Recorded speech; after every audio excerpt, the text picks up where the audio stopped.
welcome to another episode of Fully Charged, this time coming from just outside Pyeongchang, where the Winter Olympics are here in Korea.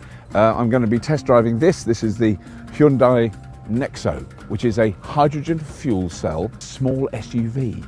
It's really nice. I like the colour. It's very spacious, and I'm going to get in the back first.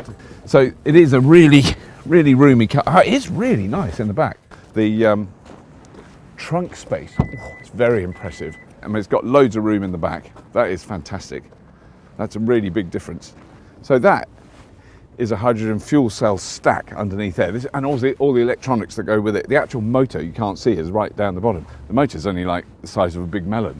So the air comes in the front when you're driving along, mixes with the hydrogen, which is coming in from the back, produces electricity in here that powers the motor. There's also a battery pack to balance up the power. All that comes out of the back is incredibly clean air and water. Technology in this car is, I don't know how else to describe it other than bloody brilliant. It's such an easy car to drive. It has really nice adaptive cruise control, lane control. When you indicate, you get this image on the screen which is showing your blind spot.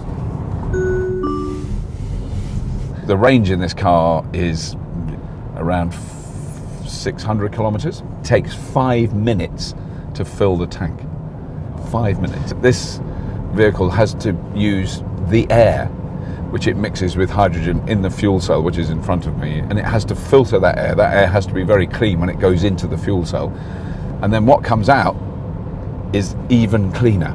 So what you're doing is, like, I'm following this big diesel truck, I'm sucking in air from that, cleaning it and then releasing it much cleaner. 99.9% of particulates, dust, muck, gases are all removed from that. So what you're actually doing is cleaning the air as you drive along. The exact opposite of a traditional fossil burning car. I mean, it is a brilliant bit of technology. So all that comes out the back is very clean air and water. How much water comes out of an average hydrogen fuel cell car? Multiplied it by 100,000, and it was the equivalent of a very light rain shower, summer rain shower. Where does that hydrogen come from? That's always been my argument. Well, the whole drive of this is that it's using renewables, excess renewables, of which there is a lot at various times of the year, because you can store it as hydrogen for as long as you want.